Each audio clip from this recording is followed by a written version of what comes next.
किताब मुकद्दस में से तवारीख की दूसरी किताब के 12वें बाब की तिलावत।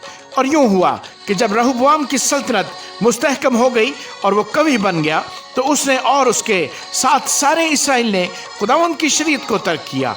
और रहबाम बादशाह के 5वें वर्ष में ऐसा हुआ कि मिस्र का बादशाह सीसक यरूशलेम पर चढ़ाया, इसलिए कि उन्होंने खुदावंद की हुक्म अदुली की थी। और उसके साथ 1200 रथ और 60,000 सवार थे। और लूबी और सुकी और कुशी लोग जो उसके साथ मिस्र से आए थे बेशुमार थे। और उसने यहूदा के फसीलदार शहर ले लिए और यरूशलेम तक आया। तब समाया नबी रहबाम के और यहूदा के उमरा के पास, जो सीसक के डर के मारे यरूशलेम में जमा हो गए थे, आया और उनसे कहा, खुदावंद यूं फरमाता है कि तुमने मुझको तर्क किया, इसलिए मैंने भी तुमको सीसक के हाथ में छोड़ दिया है।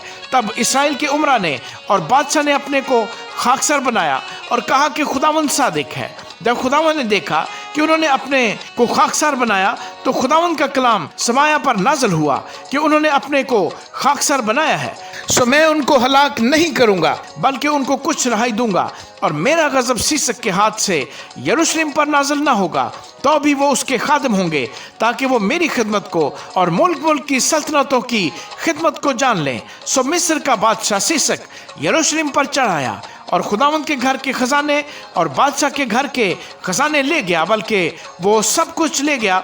और सोने की वो ढालें भी जो सुलेमान ने बनवाई थी ले गया। और रहबाम बादशाह ने उनके बदले पीतल की ढालें बनवाई और उनको मुहाफिज सिपाहियों के सरदारों को जो शाही महल की निगरानी करते थे सौंपा।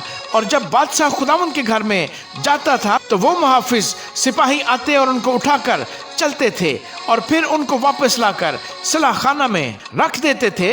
और जब उसने अपने को खाकसर बनाया, तो खुदावंद का गजब उस पर से टल गया और उसने उसको पूरे तौर से तबाह न किया। और नीज यहूदा में खूबियां भी थी। सो रहबाम बादशाह ने कवि होकर यरूशलेम में सल्तनत की। रहबाम जब सल्तनत करने लगा तो 41 वर्ष का था। और उसने यरूशलेम में, यानी उस शहर में जो खुदावंद ने इसराइल के सब कबीलों में से चुन लिया था कि अपना नाम वहां रखे, 17 वर्ष सल्तनत की। और उसकी माँ का नाम नाइमा अमोनिया था। और उसने बदी की, क्योंकि उसने खुदावंद की तलाश में अपना दिल न लगाया। और रहबाम के काम अव्वल से आखिर तक, क्या वो समाया नबी और ईदो गैबिन की तवारीखों में नस्ब नामों के मुताबिक कलमबंद नहीं।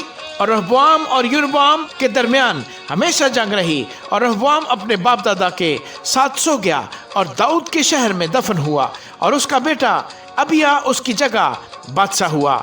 आमीन।